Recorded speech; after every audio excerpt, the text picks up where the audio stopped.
Russia launched a full-scale invasion of Ukraine last year. February the 24th, 2022 marked the re-emergence of war on the European continent. At the Munich Security Conference, world leaders are renewing their commitment to support for Kiev for as long as it takes to beat back Russian aggression. China's stance on the war and tensions with the US over espionage claims have also featured prominently. Some experts view the Russia-Ukraine war as a manifestation of the renewed geopolitical rivalry between major world powers. Analysts say Moscow is seeking to alter the Western-led system prevailing since the end of the Cold War. Western allies say the war has broken the entire security architecture built patiently on the European continent over many decades. The 30-nation NATO alliance says it is doing everything possible to avert a war similar to the one that ravaged Europe 80 years ago. Speaking at the Munich conference, EU Chief Ursula von der Leyen says allies must double down on military support for Ukraine.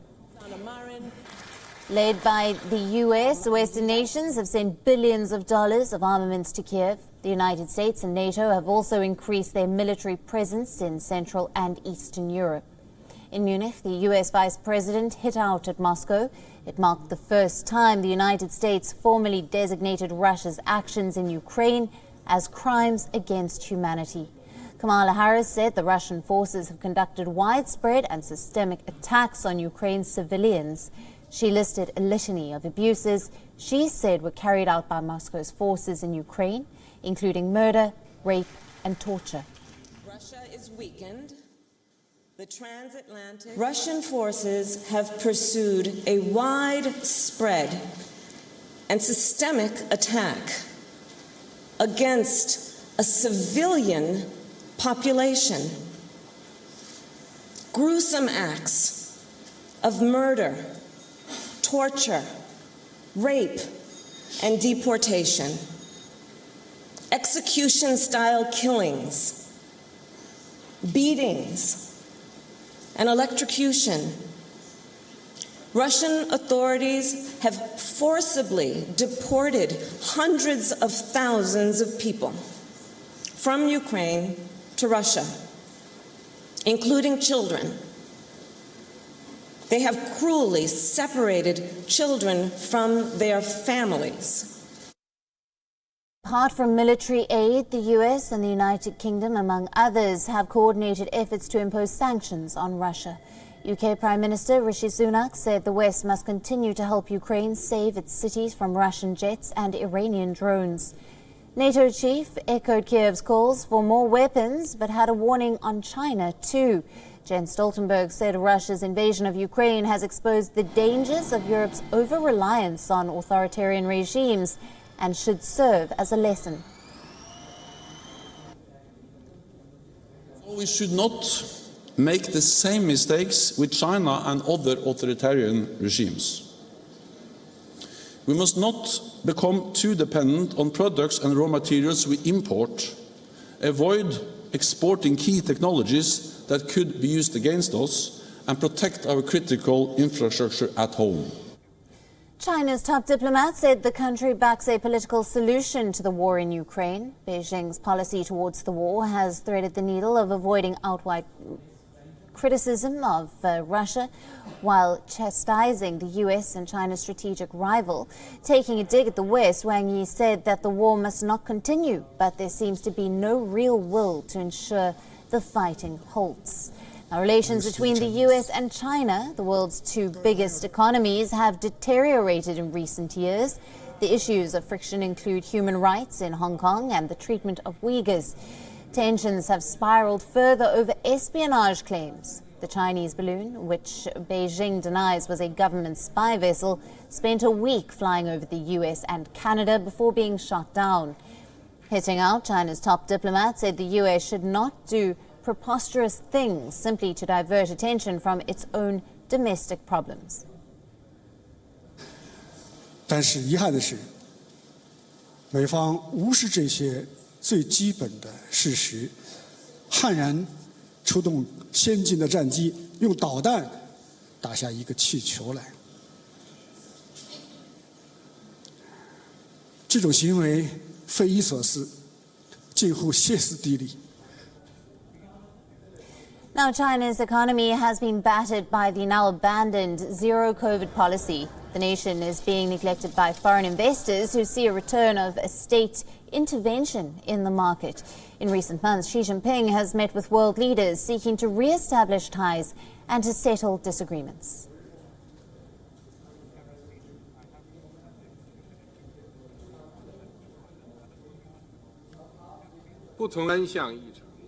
Now, for more on this, we are being joined by Volker Stanzel, who is a former German ambassador to China and Japan, and our correspondent, Anas Malik from Munich.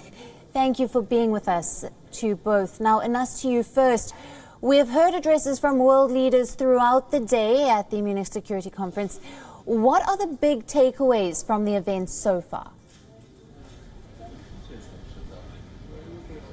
I think two big and important key takeaways from this event here in Munich, which continues even now. First being that as I talk to you, there is no formal or informal contact between the Chinese and the US side. Now, it was being speculated that there would probably be a pull aside or a handshake or some sort of cessation of hostilities or between US and the Chinese side, with Wang Yi and Secretary of State Antony Blinken being present. But as of now, I saw Wang Yi leave from Bayerischer Hof just a short while back. He left for probably or presumably another meeting. But as we speak, there hasn't been any formal or informal contact. That's one key takeaway, that the hostility or the tensions between US and China, they ought to continue. That's number one. Number two, Ukraine prima facie dominated the agenda, and the West, precisely the attendees more that are to do with the Western side, that are leaning towards the West, seemed unified on the agenda to support Ukraine against its pushback of Russian aggression. The need for more and more weapons to Ukraine, and the fact that how Germany has come out and said that they would be providing Leopard tanks by the end of next month, that is the month of March, so to basically empower the Ukrainian counter assault against the Russian aggression. Alison? Anas, thank you very much for bringing us all the latest details there. And now, Volker, coming to you, there are high tensions between Washington and Beijing following the spy balloon saga. And as my colleague Anas just mentioned, we believe that Wang Yi has left without a sideline meeting with the US representatives. What do you make of the increased tensions in this regard, as the Munich Security Conference usually serves as a venue where foes can meet and have productive discussions? Exactly, that is the case, and that is the tradition, and that is why I regard the way Wang Yi spoke at this conference and the way in which he disappeared as a disappointment, because there was an opportunity to at least have a handshake, if not a few words, with Blinken, and to show that China's interested in relaxing the tensions between the two. But if you look at the speech that Wang Yi gave, it's already was a premonition of this kind of attitude, in that it was not Ukraine, it was not Europe, which played the major role in his speech, but it was the US, with two warnings. One against the hysterical reaction in the case of the assumed spy balloon, and secondly on Taiwan. Now, as far as Taiwan is concerned, we just had the visit by Mr. Chase, the Deputy Assistant Secretary of Defense of the United States in Taiwan. And that is why Wang Yi warned so severely against supporting independence of Taiwan. And that is what I think was in the foreground of the concerns of Beijing. Now, Volker, moving on, this year's Security Conference comes, of course, at an interesting time when the war in Ukraine nearing its first anniversary. What are your thoughts on the possible outcomes from the Security Conference with regards to Ukraine? Well, the outcome is, I think, quite a surprise, because we have seen in recent months an intense international discussion over how to achieve a solution to the conflict, not just how to continue the war and to support Ukraine. That was in the foreground, obviously, and your correspondent just quoted a number of statements here, like from the German Chancellor. But there was also a number of arguments whether it would not be possible to put a kind of peace framework together.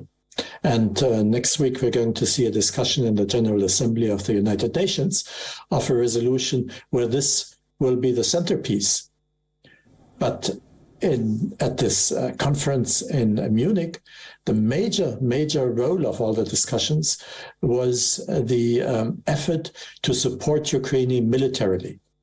I mean, there were statements by the German Chancellor, President Macron, and others to the effect that it was unrealistic when President Zelensky in his opening speech said that the next Munich Security Conference a year from now should be a post-war conference. There's a lot of skepticism on that. But to support Ukraine's effort, I think, was very much underlined. The need for support was enormously underlined by heads of state and government here. And that, I think, for me, is the major takeaway, that there's no one going back from the present position on Ukraine needing support, and defeat of Ukraine must be forestalled. Absolutely, Volker. Thank you very much for your analysis and insights there. WION, now available in your country. Download the app now. Get all the news on the move.